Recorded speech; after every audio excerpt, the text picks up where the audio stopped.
আজ আমরা পড়ব লম্ব বৃত্তাকার শঙ্কু। আচ্ছা, প্রথমে একটা সমকোণী ত্রিভুজ নেওয়া আছে, এবিসি সমকোণী ত্রিভুজ।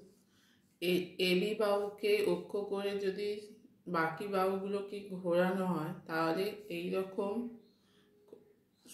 এইরকম আকৃতির একটা ঘনবস্তু তৈরি হয়। একে বলা হচ্ছে শঙ্কু। এইরকম আকৃতির ঘনবস্তুকে বলা হচ্ছে শঙ্কু।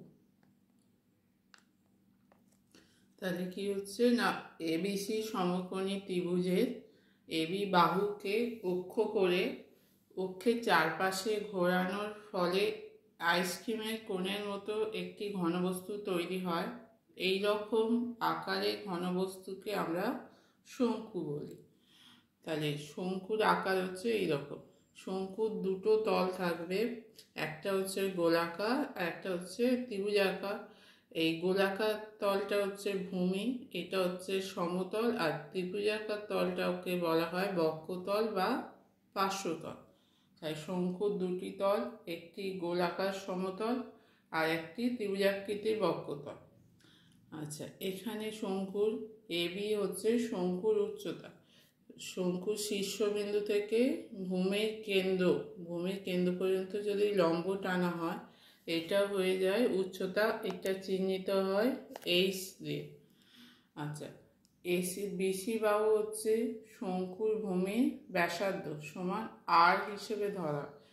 এই যে বিসিটা, বিটা কেন্দ্র, সিটা বিসি হচ্ছে ভূমির ব্যাসার্ধ আর। এসি হচ্ছে তির্যক উচ্চতা এল। তাহলে এর মধ্যে সম্পর্ক হবে এল স্কোয়ার সমান এইচ স্কোয়ার প্লাস আর স্কোয়ার। তাহলে এল স্কোয়ার সমান হচ্ছে এইচ স্কোয়ার প্লাস আর স্কোয়ার। তাহলে এল সমান হবে √/, এইচ স্কোয়ার প্লাস আর স্কোয়ার। মানে উচ্চতা, তির্যক উচ্চতা, ব্যাসার্ধের মধ্যে সম্পর্ক হচ্ছে এইটা, এল সমান এই √/, এইচ স্কোয়ার প্লাস আর স্কোয়ার। এখানে যে কোনো দুটো দেয়া থাকে, একটা অন্য একটা এই সমীকরণ থেকে বার করতে হয়, সম্পর্ক থেকে বাকি একটা বার করতে হয়। আচ্ছা, শঙ্কুর ভূমির ক্ষেত্রফল কি? ভূমিটা কীরকম? ভূমিটা হচ্ছে বৃত্তাকার, তাই বৃত্তের ক্ষেত্রফল কি? ব্যাসার্ধ যদি আর হয় ভূমির ক্ষেত্রফল হবে πr²। আর যে এই ত্রিভুজাকৃতি বক্ষতলটা, তার ক্ষেত্রফল হবে, বক্ষতলের ক্ষেত্রফল বা পার্শ্বতলের ক্ষেত্রফল সমান হচ্ছে πrl। তাহলে শঙ্কুর সমগ্র তল ক্ষেত্রফল কি হবে? শঙ্কুর সমগ্র তল ক্ষেত্রফল হচ্ছে πr²। দুটো তল, প্রথমে ভূমির ক্ষেত্রফল হচ্ছে πr², বক্ষতলের ক্ষেত্রফল হচ্ছে πrl। তাহলে πr² প্লাস πrl, এটা সমগ্র তল ক্ষেত্রফল। আয়তন সমান কি? আয়তন হচ্ছে শঙ্কুর আয়তন সমান হচ্ছে 1/3 πr²h ঘন একক।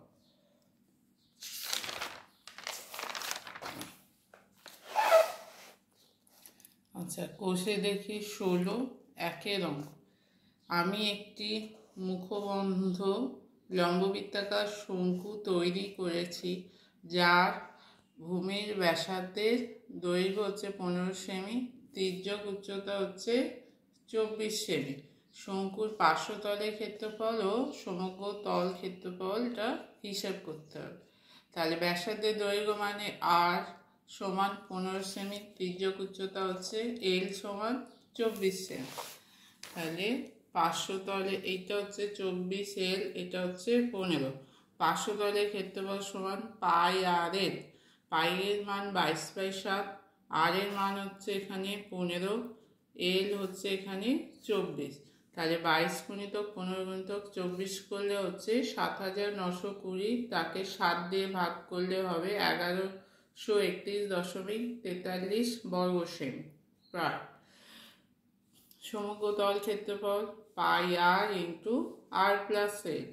তাহলে পাই হচ্ছে 22/7, আর 15, আর এখানে 15, আর এল হচ্ছে এখানে 24। তাহলে 22 × 15 × 39/7, এইগুলো গুণ করলে হচ্ছে 12,870/7। 7 দিয়ে ভাগ করলে হবে 1838.57 বর্গ সেমি। ক্ষেত্রফল সবসময় বর্গ সেমি বর্গ মিটার সবসময় বর্গ এককে ক্ষেত্রফল লিখতে হবে।